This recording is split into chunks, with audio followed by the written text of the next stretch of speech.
أشهد أشهد أن لا إله أن لا إله إلا الله إلا الله وحده وحده لا شريك له لا شريك له وأشهد وأشهد أن محمدا أن محمدا عبده عبده ورسوله. ورسوله. جماعت احمدیہ مسلمہ میں شامل ہونے کے لیے 7ویں شرط. بیان فرمودہ مسیح موعود و مہدی موعود حضرت مرزا غلام احمد قادیانی علیہ الصلاۃ والسلام. بیعت کنندہ سچے دل سے عہد اس بات کا کرے کہ تکبر اور نخوت کو بکلی چھوڑ دے گا اور فروتنی اور عاجزی اور خوش خلقی اور حلیمی اور مسکینی سے زندگی بسر کرے گا.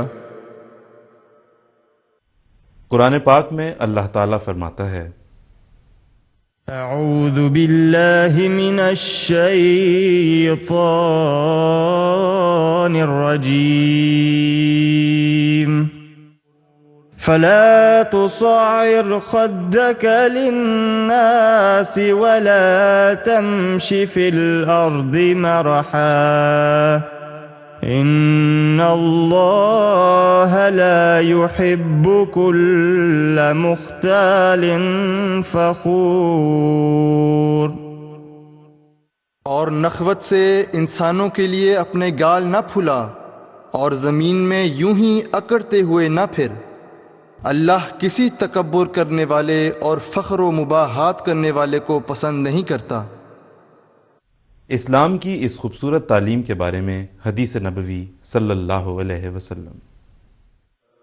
حضرت عبداللہ بن مسعود رضی اللہ عنہ بیان کرتے ہیں کہ آن حضرت صلی اللہ علیہ وسلم نے فرمایا جس کے دل میں ذرا بھر بھی تکبر ہوگا اللہ تعالیٰ اس کو جنت میں نہیں داخل ہونے دے گا. ایک شخص نے عرض کیا یا رسول اللہ انسان چاہتا ہے کہ اس کا کپڑا اچھا ہو جوتی اچھی ہو اور خوبصورت لگے. آپ صلی اللہ علیہ وسلم نے فرمایا کہ تکبر نہیں. آپ نے فرمایا اللہ تعالیٰ جمیل ہے جمال کو پسند کرتا ہے یعنی خوبصورتی کو پسند کرتا ہے.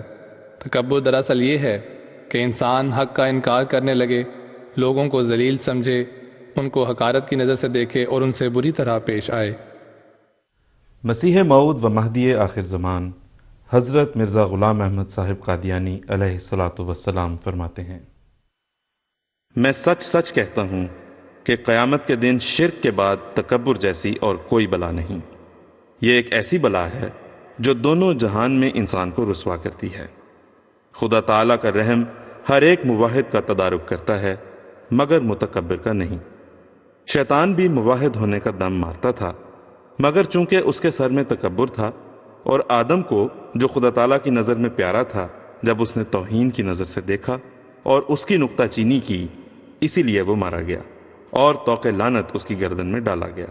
سو پہلا گناہ جس سے ایک شخص ہمیشہ کے لیے ہلاک ہوا تکبر ہی تھا.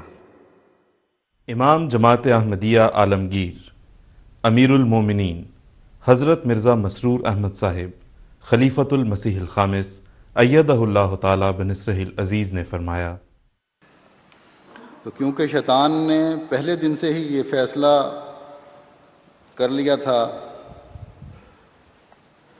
کہ وہ انسان کو راہ راست سے بھٹکائے گا اور اس کو خود بھی تکبر کی وجہ سے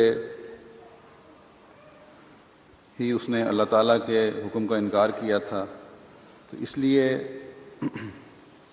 یہی وہ حربہ ہے جو شیطان مختلف حیلوں بہانوں سے انسان پر آزماتا ہے. یہ ایک ایسی چیز ہے اس کو معمولی نہیں سمجھنا چاہیے.